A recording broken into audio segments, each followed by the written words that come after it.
ఈ ఫ్రెండ్స్ ఎలా ఉన్నారు? ఎప్పట్లాగానే ఈరోజు కొత్త రియల్ హర్రర్ స్టోరీ తోటి మీ ముందుకు వచ్చేసాను ఫ్రెండ్స్. ఈ వీడియో మొదలుపెట్టే ముందు ప్లీజ్ ఫ్రెండ్స్ మీకు ఒక చిన్న రిక్వెస్ట్, ఈ వీడియోని ఒక లైక్ చేయండి, షేర్ చేయండి, సబ్స్క్రైబ్ చేయండి ఫ్రెండ్స్. ఎందుకంటే మీరిచ్చే ఒకే లైక్ని నాకు ఎంతో అమూల్యమైనది ఫ్రెండ్స్. ఓకేనా? ఇవాళ ఒక చీకటి ప్రపంచంలోకి వెళ్దాం. నా పేరు వర్ష. హైదరాబాదులో నేను ఒక సాఫ్ట్వేర్ కంపెనీలో ఉద్యోగం చేస్తుండేదాన్ని. ఆ క్రమంలోనే నా జీవితంలో జరిగిన ఎంతో భయంకరమైనది, క్రూరమైన అటువంటిది ఇన్సిడెంట్ అటువంటిది. దయచేసి ఈ వీడియోని చివరి వరకు ఎక్కడ స్కిప్ చేయకుండా వినండి. మా సొంత గ్రామము ఒక చిన్న పల్లెటూరు. నా చదువు అంతా అక్కడే సాగిపోయింది, ఇంటర్మీడియట్ కూడా. తర్వాత ఇంజనీరింగ్ అనేది విశాఖపట్నంలో కంప్లీట్ చేశాను. ఇక అక్కడే ఒక క్యాంపస్ సెలక్షన్లో దిల్సుఖ్ నగర్ అనే నగరంలో కంపెనీలో నా సెలక్షన్ అన్నది జరిగింది. తర్వాత జాబ్ వచ్చిన విషయం మా అమ్మ నాన్నకు చెప్పాను. వాళ్ళు కూడా చాలా సంతోషించారు. ఎందుకంటే వాళ్ళకున్నది కూడా నేను ఒక్కదాన్నే, అందులోనూ నా బాధ్యతలన్నీ నేనే చూసుకోవాలని, ఉద్యోగం చేసి మా అమ్మా నాన్నల్ని చూసుకోవాలని నా డ్రీమ్. అదే విషయం కొద్దీ నేను ఎప్పుడూ వాళ్ళతోటి ప్రస్తావిస్తూ ఉండేదాన్ని. సడన్గా ఉద్యోగం రావడంతో వాళ్ళు కూడా చాలా హ్యాపీగా ఫీల్ అయ్యారు. అలాగే అమ్మా, నీకు ఎలా ఇష్టమైతే అలాగే చెయ్యి, నీ సంతోషమే నా సంతోషము అని అన్నారు మా అమ్మ నాన్న. సరే, నువ్వు ఎప్పుడు బయలుదేరాలనుకుంటున్నావు? వచ్చే నెల 4వ తారీఖు నాడు నన్ను రమ్మని పిలిచారు అని చెప్పగా ఆ రోజుకి ఏర్పాట్లు చేశారు. దిల్సుఖ్ నగర్ అన్నావు కదా, దానికి దగ్గరలోనే మా ఫ్రెండ్ ఉన్నాడు. మా ఫ్రెండ్కు చెప్తాను నేను, వాడు అక్కడికి వెళ్ళేసరికి నీకు కావాల్సినవి అన్నీ అరేంజ్ చేస్తాడు. నువ్వేమీ టెన్షన్ పడకు, అన్నీ అరేంజ్ చేస్తాడు అంకుల్. నీ అంకులే చూసుకుంటారు. నేను అన్నీ చెప్తాను విషయాలన్నీ అంకుల్కి. ఓకేనా? సరేనా? నువ్వేం టెన్షన్ పడకు. వెంటనే మా అమ్మ మా నాన్నని పిలిచి, దిల్సుఖ్ నగర్ అని అంటున్నావు కదా, వెంటనే మీ ఫ్రెండ్కి ఫోన్ చేసి అన్ని అరేంజ్మెంట్స్ చెయ్యమని చెప్పు అని చెప్పాను. అమ్మాయిని అడ్రస్ అడుగు, దగ్గరలో ఉండడానికి ఏదైనా రూమ్ చూడమని చెప్పు అని అన్నారు. తర్వాత మా నాన్న మా అంకుల్ తోటి మాట్లాడి కంపెనీ దగ్గరలోనే మేము ఉండడానికి ఒక చిన్న రూమ్ అయితే చూశాడు. అలాగే ఆ ప్రదేశంలో పెద్దగా రెంట్ కూడా ఎక్కువగా ఉండేది కాదు. నేను ఒక్కదాన్నే సర్దుకుపోవడానికి సరిపోతుంది అని అనుకున్నాను. ఆ కొద్ది రోజులు కూడా మా అమ్మ నాన్నతోటి బాగా ఎంజాయ్ చేశాను.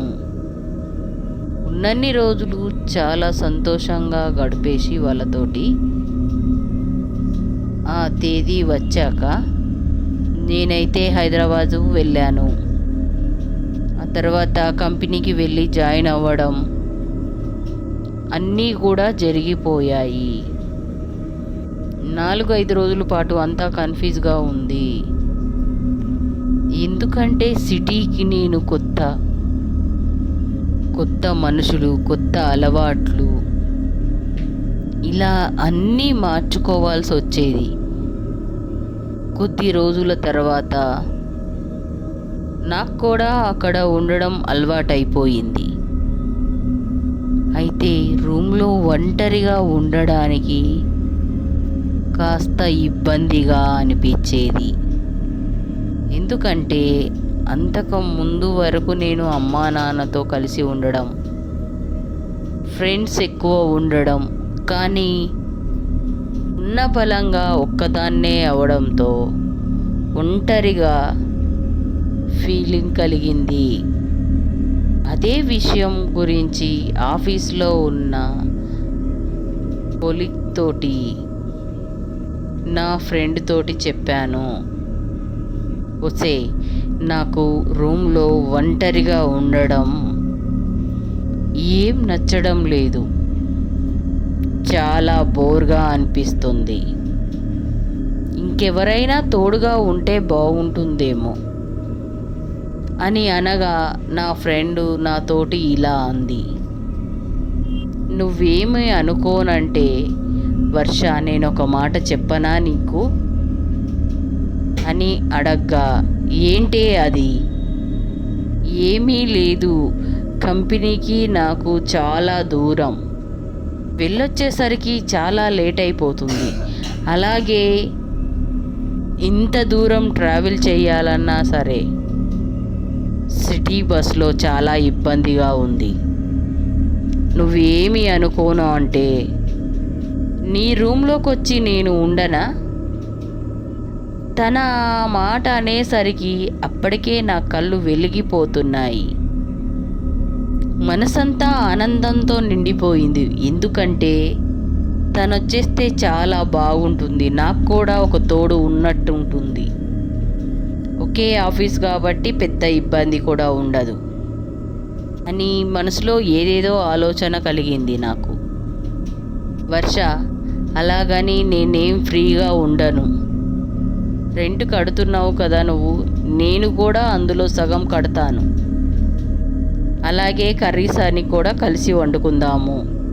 ఏదో చాలా బాగుందే, నాకు కూడా నా ఫ్రెండ్ తోడు ఉన్నట్టుంటుంది. అమ్మయ్య, ఒక ప్రాబ్లం సాల్వ్ అయ్యింది అనుకున్నాను. అమ్మయ్య, నాకు కూడా ఒక ప్రాబ్లం సాల్వ్ అయిపోయింది. ఏదో విషయం ముందే మాట్లాడుకొని ఉండుంటే. అరే అదే వర్ష, చెప్పవే, నీతోనే నేను మాట్లాడేది. సమాధానం చెప్పు, ఎప్పుడు రమ్మంటావు అని వర్షాని అడిగాను. ఎప్పుడో ఎందుకు, సాయంత్రమే వచ్చేసేయి అని చెప్పాను. ఏంటి ఈరోజేనా? ఏంటి లేట్ చేయడం ఎందుకు? సరే సరే, ఈ నైట్కి లగేజ్ అయితే ప్యాక్ చేసుకుంటాను. నైటు నాకు కుదరదు, కానీ ఉదయాన్నే అయితే వచ్చేస్తాను. ఎందుకంటే నేను ఉండే చోట కూడా నేను రెంట్ పే చేయాలి కదా. సరే, రేపు ఉదయానికల్లా వచ్చేసేయి. ఎలాగో సాటర్డే కదా, సాటర్డే సండే ఫుల్గా ఎంజాయ్ చేద్దాం, ఏమంటావు? సరే సరే, ఇలా మనం మాట్లాడుకుంటూ ఉంటుంటే మనల్ని తిట్టుకుంటాడు మన బాస్. సరే, వర్క్ చెయ్యి అని చెప్పగా ఇద్దరం కూడా మళ్ళీ వర్క్లో నిమగ్నమయ్యాము. అలా సాయంత్రం వరకు కూడా ఉండి మా వర్క్ ఫినిష్ అయిన తర్వాత నేను నా ఫ్రెండ్ రోడ్డు మీద అలా వాక్ చేస్తూ వెళ్ళాము. మెల్లగా బస్టాండ్ వరకు కూడా చేరుకున్నాము. తర్వాత నా ఫ్రెండుని బస్ ఎక్కించి నేనైతే ఇంటికి తిరిగి నడవడం మొదలుపెట్టాను. ఆఫీస్ నుంచి నా రూమ్ అనేది కొంచెం దగ్గరలోనే ఉంటుంది. సుమారుగా 900 మీటర్లు మాత్రమే ఉంటుంది. ఆ దూరం నడిస్తే సరిపోతుంది. అయితే నా రూమ్ అనేది రోడ్డు పైన కాకుండా వీధికి బాగా చివర్లో లోపల ఒక సందులో సెకండ్ ఫ్లోర్లో ఉండేది. నాకు మాత్రం చాలా కంఫర్ట్గా ఉండేది. ఎందుకు అంటే నేనుండేటువంటి రూమ్ కింద ఎవ్వరూ అద్దెకి ఉండేవారు కాదు. పెద్ద డిస్టర్బ్ కూడా ఉండేది కాదు. ఒంటరిగా ఉంటున్న ఫీలే తప్ప ఎలాంటి భయం కూడా లేదు. ఇక ఇంటికి వెళ్ళాక భోజనం ప్రిపేర్ చేసుకున్నాను. రాత్రికి అమ్మా నాన్నలకు కాల్ చేసి వాళ్ళతోటి మాట్లాడాను. ఇక ఆ తర్వాత ఫోన్ పెట్టేసి సరిగ్గా రాత్రి 10 గంటలకు రూమ్లో లైట్లన్నీ బంద్ చేసి నేను నిద్రపోవడానికి బాగా నిద్రపోయాను. ఎంత సమయం గడిచిందా కూడా నాకు సరిగ్గా తెలియదు. ఇక అంతే, మధ్యరాత్రిలో ఉన్నట్టుండి నాకు సడన్గా మెలకువ వచ్చింది. ఏంటో అలజడిగా అనిపించింది. మనసంతా అదొక వింత ఫీలింగ్ కలిగింది. ఏంటిది, ఎందుకు ఇలా అవుతుంది? నిద్రలోనే చాలా ఇరిటేట్ అయిపోతున్నాను నేను. ఇంకా మెల్లగా కళ్ళు తెరిచి నేను చూడాలని అనుకున్నాను. నిద్ర మత్తు కూడా కొంచెం ఉండేసరికి కళ్ళు మొత్తం పూర్తిగా తెరిచి చూడలేకపోతున్నాను.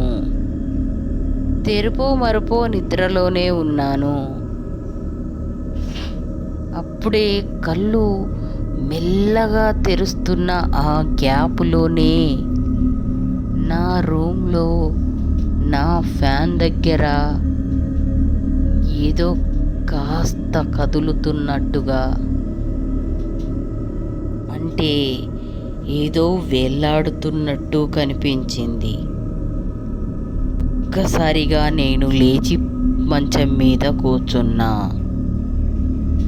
అలా పైకి చూసేసరికి మీద తిరుగుతున్న ఫ్యాన్ని, ఆ ఫ్యాన్ కింద ఏదో వేలాడుతున్నట్టు కనపడ్డది. అదేంటో నాకు తెలియదు. ఒక్కసారిగా నాకేమవుతుందో నాకే అర్థం కాలేదు. మతిపోయినట్టు అనిపించింది. అరే ఇది ఏంటని బాగా టెన్షన్ పడ్డాను. దుప్పటి కప్పుకొని వెనక్కి జరిగిపోయాను. అక్కడ గాల్లో ఏదో నల్లని ఆకారం వేలాడుతున్నట్టు కనిపించింది. అది పూర్తిగా అలా వేలాడుతుంటే భయంతో నాకు ఏమీ అర్థం కావడం లేదు. బిత్తర చూపులు చూస్తున్నాను. భయంతో బిక్క చిక్కుకుపోయాను. కొద్దిసేపటి తర్వాత ధైర్యం తెచ్చుకొని ఆ ఫ్యాన్ వైపు చూస్తూ భయపడుతూ గోడ దగ్గరికి వెళ్ళి అక్కడ ఉన్నటువంటి లైట్ ఆన్ చేశాను. అంతే, లైట్ ఆన్ అయ్యింది. లైట్ ఆన్ అయ్యేసరికి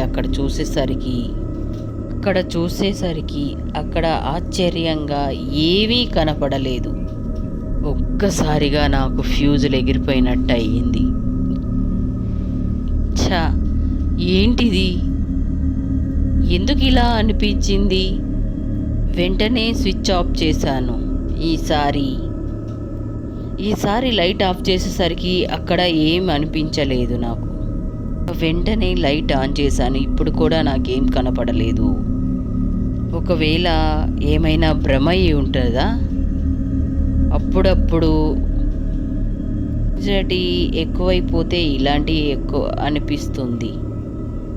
ఒకవేళ ఈరోజు నాకు అందుకే ఇలా అనిపించింది కావచ్చు అని అనుకున్నాను నేను. ఆ తర్వాత వెంటనే నేను కిచెన్లోకి వెళ్ళి వాటర్ తాగి మళ్ళీ బెడ్ పైకి వచ్చి పనుకున్నాను. ఈసారి కొంచెం భయంగా అనిపించింది. ఎందుకంటే అర్ధరాత్రి సమయంలో అలా అనిపిస్తే ఎవరికి మాత్రం భయం కలగదు చెప్పండి. నా పరిస్థితి కూడా అంతే, మీకు తెలిసింది కదా. అందరిలాగానే కూడా నేను దుప్పటి మొత్తం కప్పేసుకున్నాను. ఒకవేళ దుప్పటితోటి కాళ్ళని కవర్ చేయకపోతే ఏదొచ్చి పట్టుకొని లాగేస్తుందో అని న్యాచురల్గా దానికి దుప్పటి చుట్టేసుకున్నాను. అప్పటికే కాస్త భయం పోయినట్టు అయింది. తర్వాత ఎంత సమయం గడిచిందో తెలియదు. ఎందుకంటే రేపు ఎలాగో ఆఫీస్ లేదు కదా, ఎలాంటి టెన్షన్ లేకుండా బాగా నిద్రపోయాను. అప్పటికే కిటికీ నుంచి వస్తున్న వెలుతురు వెచ్చగా, ఆ వెలుతురు నా మొహాన పడి కాస్త వెచ్చగా తాకింది. గబుక్కున పైకి లేచి చూశాను. అప్పటికే తెల్లవారిపోయింది. వెంటనే పక్కనే ఉన్న మొబైల్ చూసేసరికి అప్పటికే 10 అవుతుంది. అప్పటికే నా మొబైల్లో చాలా మిస్డ్ కాల్స్ ఉన్నాయి, నోటిఫికేషన్లు వచ్చాయి. వెంటనే వాట్సాప్ మెసేజ్లు ఓపెన్ చేసి చూస్తే ఆ కాల్ మెసేజెస్లు ఎవరివో కాదు, నా ఫ్రెండ్వే. వెంటనే నేను కాల్ చేశాను. అంతే, వెంటనే నన్ను తిట్టడం మొదలుపెట్టింది నా ఫ్రెండ్. వస్తే మొద్దు, ఇంతలా నిద్రపోతావేంటే? కనీసం ఒక్కసారైనా మొబైల్ రింగ్ అయితే చూడాలి కదా. లేదే, బాగా నిద్ర పట్టేసింది అని చెప్పాను. సరేలే, ఇంకా 1/2 అవర్కి నేను అక్కడికి వచ్చేస్తున్నాను. నైట్ ఆల్రెడీ ఇంటికి వచ్చాను కదా, ఓనర్ తోటి మాట్లాడాను. రెంట్ అవన్నీ క్లియర్ చేశాను. సరిగా 30 నిమిషాలు అక్కడ ఉంటాను తల్లి నేను. కనీసం వచ్చేసరికి ఆ డోర్ అయినా ఓపెన్ చేసి ఉంచు. సరే నువ్వు వచ్చేసేయి అని చెప్పి ఫోన్ పెట్టేశాను. తర్వాత కిచెన్లోకి వెళ్ళి, తెలుసు కదా సాధారణంగా మనం ఏం వండుకుంటామో, మ్యాగీ. నేను కూడా మ్యాగీ పిచ్చిదాన్ని. నాకు మ్యాగీ రెడీ చేశాను తినడానికి. తనని పికప్ చేసుకొని లగేజ్ అంతా రూమ్లో సర్దేశాను. తర్వాత మ్యాగీ తినేసి రూమ్ అంతా కూడా సామాన్లన్నీ నీట్గా పెట్టుకున్నాము. తర్వాత మాట్లాడుకోవడం మొదలుపెట్టాము. ఇలా ఎట్టకేలకు ఫ్రెండునైతే నా రూమ్లోకి తీసుకొచ్చుకున్నాను. ఇక ఈ నైట్లో నుండి ఎలాంటి భయం లేదు. లోన్గా ఉన్న ఫీలింగ్ అయితే అసలే లేదు. తెలుసు కదా, సాఫ్ట్వేర్ వాళ్ళ అంటే ల్యాప్టాప్స్, వైఫై నెట్వర్క్ ఇవన్నీ కామన్. మా రూమ్లో కూడా అవే ఉన్నాయి. నచ్చిన మూవీలు పెట్టుకుంటూ చూడడం, ఇదే మాకు చాలా సమయం గడిచిపోయింది. ఉదయం అంతా అయిపోయి సాయంత్రం ఈవినింగ్ టైంలో మార్కెట్కి వెళ్ళాము. అక్కడికి వెళ్ళి కాయగూరలు తీసుకొచ్చేసాం. ఆ కాయగూరలు ఇంట్లో సర్దేసి ఇంట్లో పెట్టేసుకొని భోజనం చేసి మళ్ళీ నిద్రపోయాము. ఇక ఈరోజు నా ఫ్రెండ్ ఉండడంతో బాగా నిద్రపోయాను. మళ్ళీ అర్ధరాత్రి వేళలో ఏమైందో ఏమో నాకు తెలియదు, ఒక్కసారిగా మెలకు వచ్చినట్టు అయింది. కాస్త డిస్టర్బ్గా ఫీల్ అయ్యాను. దారి మీదనేమైనా కనిపిస్తుందా అని చెప్పి కున్న దుప్పటిని మెల్లగా తలపై నుంచి కళ్ళు తెరిచి ఫ్యాన్ వంక చూశాను. కానీ ఫ్యాన్ తిరుగుతుంది, కానీ నాకు అక్కడ ఏమీ కనిపించలేదు. అమ్మయ్య, అంతా నా ఓవర్ థింకింగ్ తప్పించి ఇక్కడ ఏమీ లేదు. మళ్ళీ నిద్రపోయాను. అయితే సరిగ్గా ఒక 10 నిమిషాలు గడిచిందో లేదో, అప్పుడే నా బెడ్షీట్ అన్నది మెల్లగా కిందికి జారుతున్నట్టు అనిపించింది. దాన్ని నేను పైకి లాక్కున్నాను, కానీ మళ్ళీ కిందికి జారిపోతుంది. అరే, ఇది ఏంటి ఇలా? ఏమన్నా నా ఫ్రెండ్కి ఇట్లా ఏమన్నా కిందికి లాగుతుందా? ఇలా ఇవ్వవే అని దుప్పటి మొత్తం లాక్కొని నాకు మొత్తం చుట్టేసుకున్నాను. చుట్టేసుకున్న తర్వాత దుప్పటి మొత్తాన్ని ఒక్కసారిగా కిందికి గట్టిగా గుంజి పడేసింది. అంతే, దుప్పటి మొత్తం ఒక్కసారిగా పక్కకు పడిపోయింది. ఇక నేను టెన్షన్ తోటి పైకి లేచి కూర్చున్నాను. అలా లేచి చూసేసరికి నా ఎదురుగా ఒక పెద్ద ఆకారం నిలుచుని ఉంది. చూడ్డానికి భయంకరంగా అది నా ఎదురుగా నిలుచుని నా వైపే చూస్తుంది. కోపంతో గట్టిగా అరిచింది. అంతే, ఆ భయంకరమైన రూపాన్ని చూడడం అని అరుపు వినడం, ఈ రెండు జరిగేసరికి ఒక్కసారిగా నేను గట్టిగా అరిచాను. అంతే, నా పక్కనే పనుకున్నట్టుండి నా ఫ్రెండ్ బెబ్బరిగొట్టుకొని లేచింది. అంటే భయపడుకుంటూ లేచింది.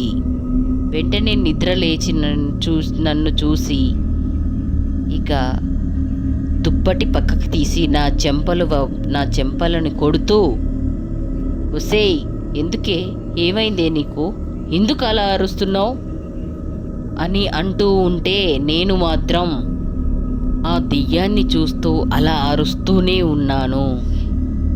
ఇక నా ఫ్రెండు ఇలా కాదు అని నా చెంపపై ఒక్కటి లాగి కొట్టింది. అంతే, ఆ ఒక్క దెబ్బతోటే నాకు మెలకువ వచ్చింది. లేచి చూసేసరికి నా ఫ్రెండు నా వైపు చూసి అయోమయంగా చూస్తుంది. ఏమైందే నీకు, ఆ అరుపులేంటి?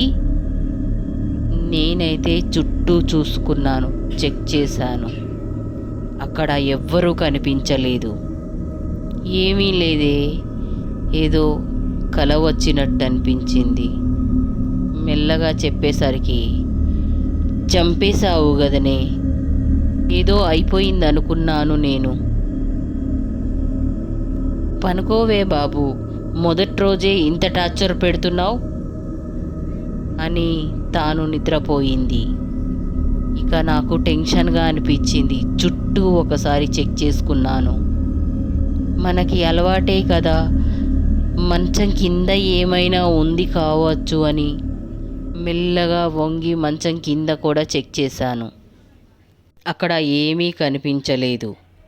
ఛా, అంతా నా భ్రమ. ఛా, ఏదో అంతా నా యాంగ్జైటీ. నాకే అర్థం కావడం లేదు. మళ్ళీ దుప్పట కప్పేసి పనుకుండిపోయాను. అలా ఆ రాత్రి గడిచిపోయింది. మరుసటి రోజు ఉదయం లేచి యథావిధిగా పనులు చేసుకొని చేయడం, ఆ రోజు అంతా అయిపోయింది. వీకెండ్ ప్లాన్ అయితే సక్సెస్ఫుల్గా ఎంజాయ్ చేసేసాము. మరుసటి రోజు నుంచి, అంటే మండే నుంచి ఆఫీస్కి వెళ్ళాము. అయితే ఒక 2 రోజులు వరకు మాకు ఆఫీస్ వరకు ఒకే టైం వరకు పడింది. తర్వాత నుండి ఏమైందో ఏమో తెలియదు. మా మేనేజర్ గాడు మా ఇద్దరికి వేరు షిఫ్ట్ డ్యూటీలు వేశాడు. ఉదయం డ్యూటీ చేస్తే మరొకరు నైట్ షిఫ్ట్ చేయాలి. రోజు నాది మార్నింగ్ డ్యూటీ, నా ఫ్రెండ్ది నైట్ డ్యూటీ. నేను ఉదయాన్నే ఆఫీస్కి వెళ్ళాను. పనంతా క్లియర్ చేసుకొని సాయంత్రానికి ఇంటికి చేరుకున్నాను. తర్వాత ఫ్రెష్ అప్ అయి వచ్చి కూర్చున్నాను. నేను నా ఫ్రెండు కాసేపు ముచ్చట్లు పెట్టుకున్నాము. తర్వాత తనకి డ్యూటీకి టైం అయ్యేసరికి, సరేనే ఇక నేను వెళ్తాను, జాగ్రత్త ఉండు అని చెప్పి ఆఫీస్కి వెళ్ళిపోయింది. ఇక ఉదయం అంతా బాగా పనిచేసి అలసిపోవడంతో మళ్ళీ ల్యాప్టాప్లో ఏదో మూవీ పెట్టుకొని చూస్తున్నాను. ఇక అప్పుడే అమ్మ నాకు ఫోన్ చేసింది. ఏదో విషయం చెప్పింది. సరే అమ్మా, అవన్నీ ఇప్పుడు ఎందుకమ్మా, తర్వాత చూద్దాంలే అని చెప్పి ఇక ఇప్పటికే మీకు అర్థమైంది, నాకు మా అమ్మ పెళ్లి సంబంధం చూసింది. దాని గురించే ఏదో మాట్లాడుతుంది. ఇంకా మధ్యలోనే మా నాన్నగారు ఏదో కలుగ చేసుకొని ఫోన్ తీసుకున్నారు. బంగారం, పై చాలా మంచోడు, ఒక్కసారి నువ్వు లీవ్ పెట్టేసి ఇక్కడికి వచ్చి చూడు. ఒకే ఒక రోజులో ఫార్మాలిటీస్ అన్నీ కంప్లీట్ చేసేద్దాం. తర్వాత చక్కగా నీకు నచ్చినప్పుడే పెళ్లి చేసుకోవచ్చు. సరికి ఏంటి నాన్న, నువ్వు కూడా నాకేమీ వద్దు, ఇప్పుడు ఈ పెళ్ళి గిల్లి ఏమీ వద్దు, ఏమీ పెట్టద్దు, ఒక 6 months వరకు నాకు టైం ఇవ్వండి. సరేలేమ్మా, నీ ఇష్టం అని చెప్పి వాళ్ళైతే ఫోన్ పెట్టేశారు. నా మూడ్ అయితే కొంచెం అప్సెట్ అయ్యింది. తర్వాత అయితే మూవీ కట్టేసి భోజనం చేశాను. వెంటనే ఎక్కిపోయాను. ఇక అంతే, మళ్ళీ మామూలే, పటికప్పేయడం, నిద్రపోవడం, ఇదే కదా మన రొటీన్ లైఫ్. ఇంకా సరిగ్గా అలాగే నిద్రపోతుంటే ఒక 2 గంటల తర్వాత బయట ఎవరో డోర్ కొడుతున్న శబ్దం వినిపించింది. అది కూడా చాలా గట్టిగా. ఆ శబ్దం విన్నాక నాకు మెలకువ వచ్చింది. వెంటనే లేచి చూశాను. లేచి చూస్తే బయట నుంచి డోర్ కొడుతున్న శబ్దము అది.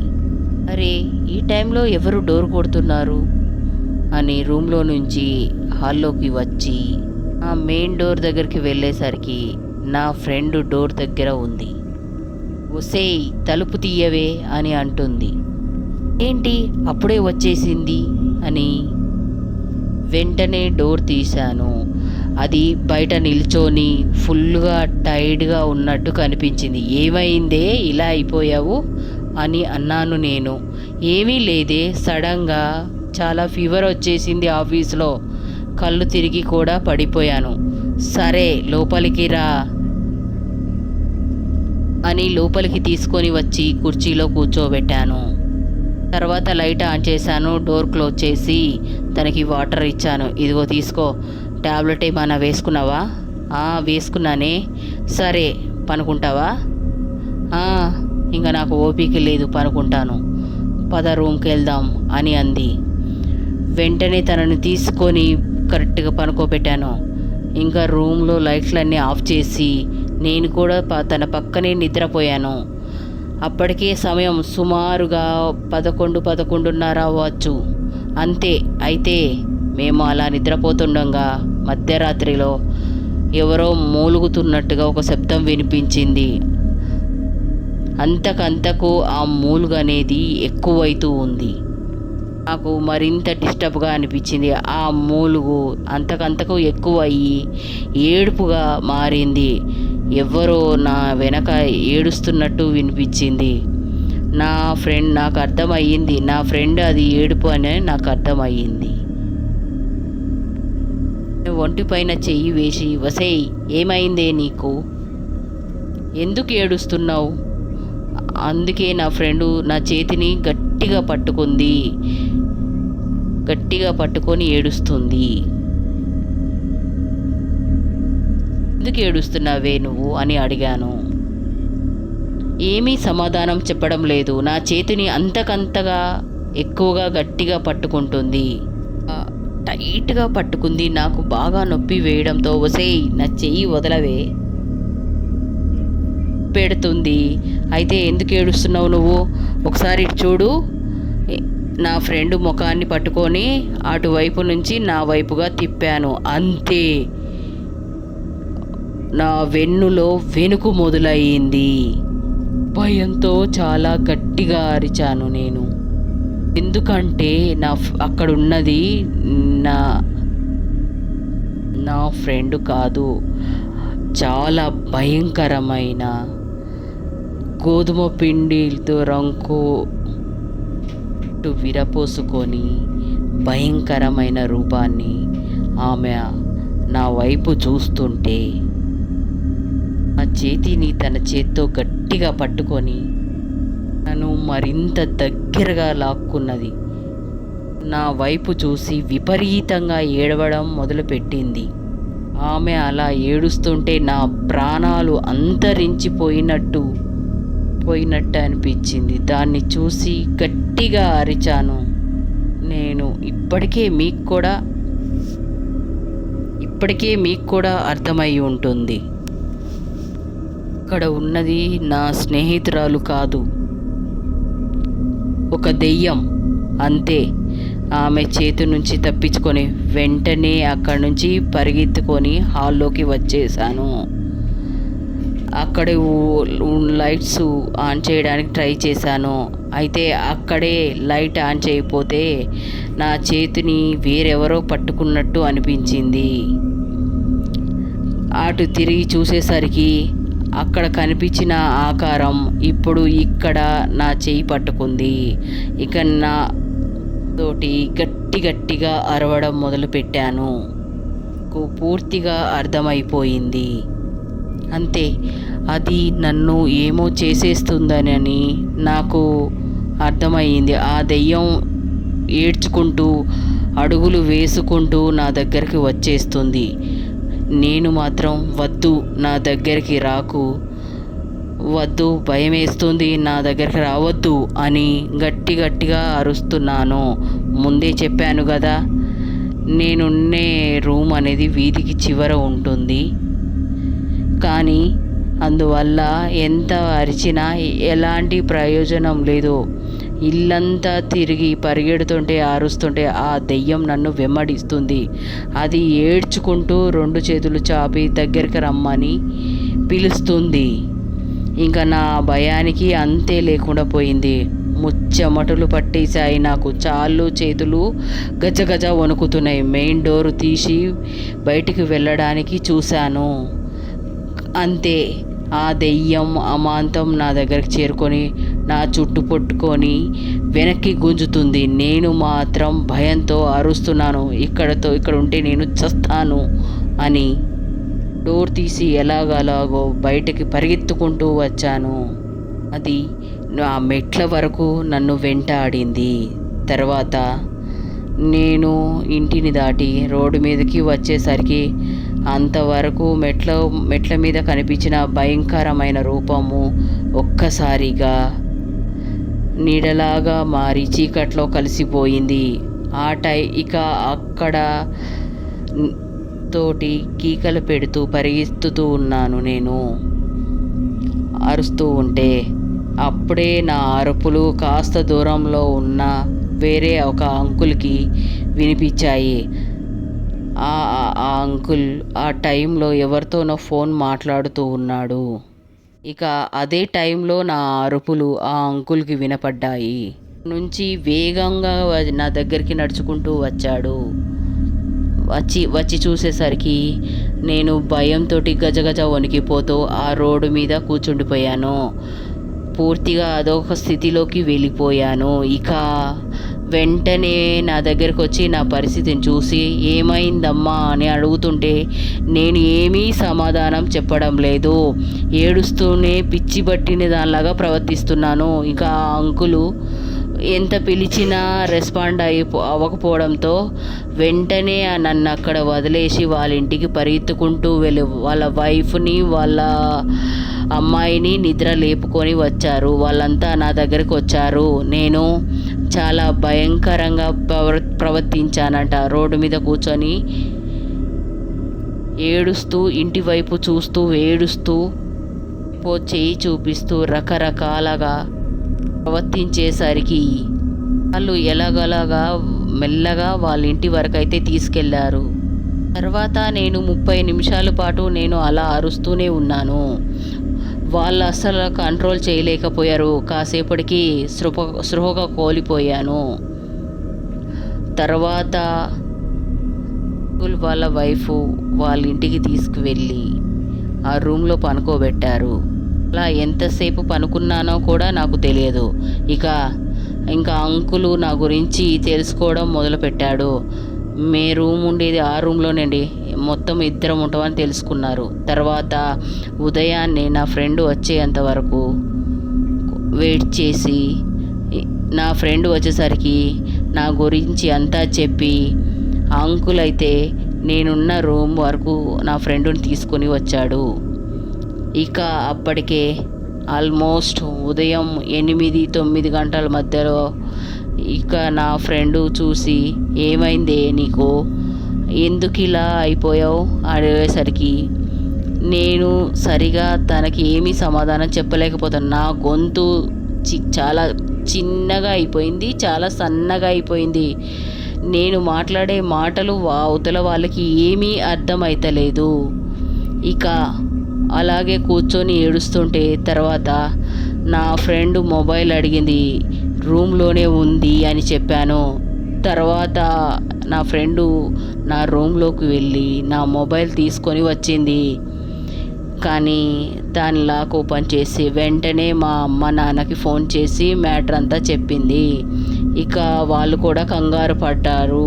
మా అమ్మ వాళ్ళ నాన్న ఆ అంకుల్కి వెంటనే ఇన్ఫర్మేషన్ ఇచ్చేసరికి కారు వేసుకొని మేముండే ప్లేస్కి వచ్చారు. తర్వాత కారులో ఎక్కించుకొని వాళ్ళ ఇంటికి తీసుకెళ్ళిపోయారు అంకుల్.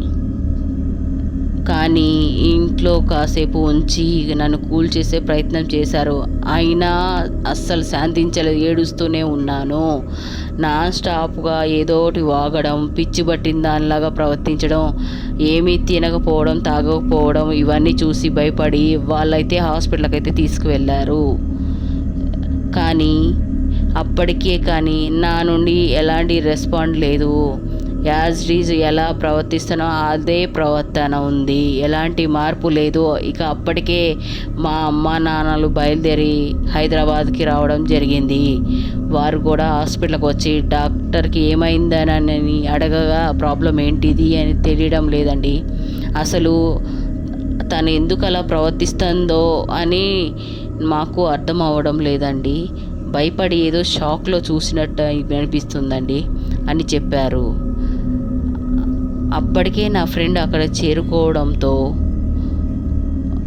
తనని అడిగారు, అసలు ఏమైందమ్మా, మా అమ్మాయి ఎందుకు ఇలా అయిపోయింది అని అడగ్గా, నాకు కూడా ఏం తెలియదు అంకుల్, కానీ ఒక 2 days నుండి భయపడుతూనే ఉండేది. నైట్ ఏమో ఇంటి నుండి పరిగెత్తుకొని బయటకి వచ్చిందంట, ఇంటిని చూసి భయపడిందంట. ఇది జరిగిందంతా తనకు తెలిసిందంతా ఎక్స్ప్లెయిన్ చేసింది. దానికి తెలిసిందంతా ఎక్స్ప్లెయిన్ చేసిన తర్వాత ఆ అంకుల్కి ఏదో డౌట్ వచ్చి, ఈ బాబా ఇది ఇక్కడ తెలిసేది కాదు, ఇంకొక దగ్గరకు వెళ్ళాల్సిందే. తర్వాత నన్ను హాస్పిటల్ నుంచి డిశ్చార్జ్ చేసి తన కారులో కూర్చోబెట్టి మా అమ్మ నాన్న కూడా పక్కనే కూర్చున్నారు. మా అమ్మ అయితే నా పరిస్థితిని చూసి చాలా ఏడ్చేసింది. నా ఫ్రెండ్లో మా మామయ్య పక్కనే కూర్చుంది. మా మామయ్య హాస్పిటల్ నుంచి ఆ అంకుల్ సుమారుగా 1 గంట వరకు ప్రయాణం చేసిన తర్వాత ఒక దర్గాకు అయితే తీసుకొని వెళ్ళారు. ఇక అక్కడికి తీసుకెళ్ళిన తర్వాత నా ప్రవర్తన పూర్తిగా మారిపోయింది. అప్పటి వరకు వాళ్ళతో సడిగా అక్కడికి నడుచుకుంటా వచ్చాను. కానీ అక్కడి నుంచి నేను పారిపోతానని చెప్తున్నాను. ఇక మా అంకుల్ అనుమానమే మొదలయ్యింది. తనని ఏదో దెయ్యం పట్టిందేనని అనుమానం మొదలయ్యింది మా అంకుల్కి. లోపలికి వెళ్ళి తనకు తెలిసిన వ్యక్తిని తీసుకొని వచ్చారు. అతను వచ్చేసరికి నేను పూర్తిగా భయపడి మా అమ్మ నాన్న వెనక దాంకున్నాను. అతను మాత్రం మర్యాదగా లోపలికి రా, లేదంటే అనేసరికి అతన్ని నేను తిట్టడం మొదలుపెట్టానంట. ఇంకా వెంటనే ఆ వ్యక్తి జుట్టు పట్టుకొని బలవంతంగా లోపలికి తీసుకువెళ్ళారు. ఇక మీకు అర్థమయ్యే ఉంటుంది, ఆ దెయ్యం నన్ను పూర్తిగా ఆవహించింది. కానీ తర్వాత వాళ్ళు లోపలికి తీసుకెళ్ళిన తర్వాత అక్కడికున్న బాబా గారితో మాట్లాడి ఏవేవో కొన్ని ప్రక్రియలు కంప్లీట్ చేసి అవన్నీ పూర్తి చేశాక నా మెడలో ఒక తాయెత్తు కట్టి మీరున్న వంటి ఆ రూమ్ని కాల్ చేసి వెంటనే వెళ్ళిపోండి అని చెప్పారు. ఆ అంకుల్ని సైడ్కి తీసుకెళ్ళి ఏదో మాట్లాడినరు. ఏం మాట్లాడారో ఏమో తెలియదు. మా అమ్మ నాన్నకు కూడా ఏం చెప్పలేదు. వెంటనే అక్కడి నుంచి బయలుదేరి మా అంకుల్ వాళ్ళ ఇంటికి వచ్చాము. నన్ను అక్కడే ఉంచి నా ఫ్రెండ్ని తనతో పాటు రమ్మన్నారు. ఏమీ లేదమ్మా, మీరున్న రూమ్లో భయంకరమైన ఏదో ఆత్మ ఉంది అని చెప్పారు. ఆ ఆత్మే అంట పూర్తిగా అమ్మాయిని ఆవహించింది. ఆ ఇంట్లోనే ఉంటే పూర్తిగా ప్రమాదం జరిగేది, ప్రాణాలు కూడా పోయేది అంట. అర్జెంటుగా ఆ రూమ్ ఖాళీ చేయాలి. ఫ్రెండ్ చాలా భయపడిపోయింది. ఈ రోజుకు ఇంతేనండి. తప్పకుండా ఈ వీడియోని పూర్తిగా వినండి. భయంకరమైనది. భయపడే వాళ్ళు ఎవరైనా ఉంటే ఈ వీడియో స్కిప్ చేయండి. Okay friends, thank you. Next వీడియోలో కంటిన్యూషన్.